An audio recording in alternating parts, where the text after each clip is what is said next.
지금 피해자 중 한 명이 지금 폭행하고 있는 상황 같아요. 그래서 한 15년형 정도로 결정될 것으로 보입니다. 그 현장에서 칼을 구매해서 살해를 했다는 것을 쉽게 볼 수 있는 경우는 아닙니다. 그런데 우발적 살인으로 인정이 된다면은 아마 10년에서 13년 정도로 인정될 가능성도 있다고 봅니다.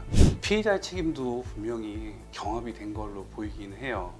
이게 좀 더 과한 표현을 하면은 유발을 했다고 보일 수도 있기 때문에 아무래도 형량에서 참작을 하지 않을 수는 없을 것 같습니다. 예, 보니까 이게 피해자 측에서 여러 일행들이 있었던 것 같고 지금 피해자 중 한 명이 지금 피고인을 좀 폭행하고 있는 상황 같아요. 그래서 지금 여기 빨간색 옷을 입은 피해자가 칼로 지금 피해자 한 명을 좀 찌르는 것으로 보이고 있네요. 그러니까 보통은 이렇게 살인의 형량을 정할 때는 그 동기를 좀 중요시 생각해요. 근데 뭐 지금 이 화면을 보자면은 피고인이 좀 폭행을 당하고 있다가 칼을 휘두른 경우 같은데 이런 경우에는 보통 동기 살인이라고 보통 표현하거든요.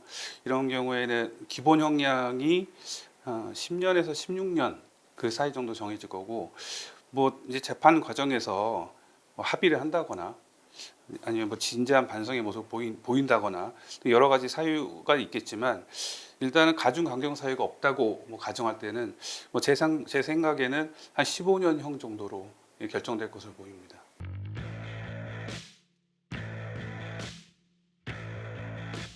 정당방 요건이 성립하기 위해서는 그 침해 방법이 좀 최소한이어야 되고 뭐 상당성이 좀 인정돼야 되는데 지금 뭐 이 전후 사정을 제가 알 수는 없지만 편의점에서 칼을 샀다고 제가 뭐 전에 들었거든요.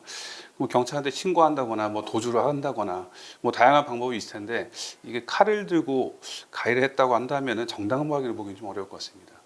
그 현장에서 칼을 구매해서 살해를 했다는 거는 사실은 저도 뭐 판례 같은 걸 보더라도 사실 쉽게 볼 수 있는 경우는 아닙니다. 그런데 우발적 살인으로 인정이 된다면은 아마 10년에서 13년 정도로 인정될 가능성도 있다고 봅니다.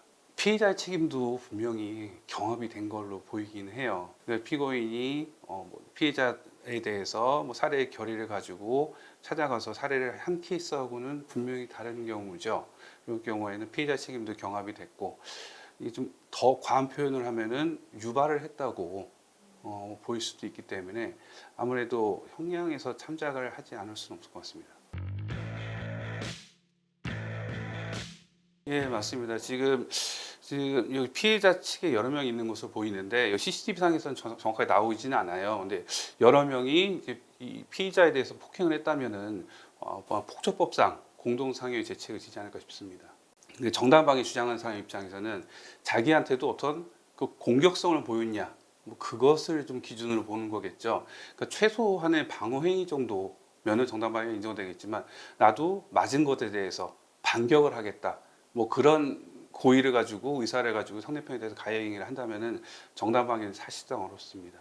그러니까 좀 미국 같은 경우에는 뭐 정당방위 요건이 뭐 성립하는 데 있어서 뭐 최소 침해 요건 같은 거는 특별히 보고 있지는 않는 것 같아요. 상대편이 어떤 가해를 하건 나에 대해서 뭐 생명이나 신체에 대한 위해를 가한다면은 그거에 대해서 반격을 했을 때 이것보다 자기가 가해를 당한 것보다 더 큰 상대편에 대한 위해를 가한다고 해도 정당방위가 인정되는 경우가 있어요. 근데 우리나라는 그러니까 최소한의 방법을 찾아야 된다는 거죠. 상대편 근데 그 방법이 살인이라면 뭐 더더욱 정당방위가 인정되기는 어렵겠죠. 그리고 외부에서 보자면은 일반인의 시선에서 보자면은 정당방위 인정 안 한다는 것은 그 피고인 측에는 좀 가혹한 측면이 있어 보이긴 하겠죠.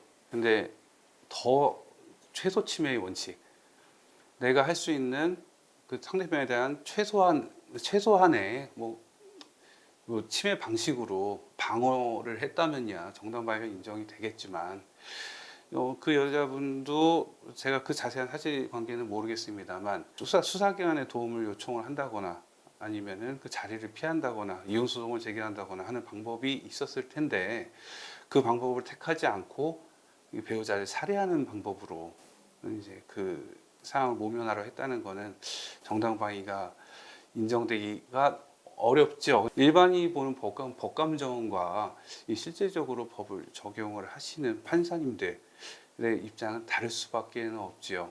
그러니까 판사님들이 감정을 실어서 판단을 할 수는 없고 지금 정당방위 요건이 성립이 됐는지 엄격하게 볼 수밖에 없는 지금 현재 상황입니다.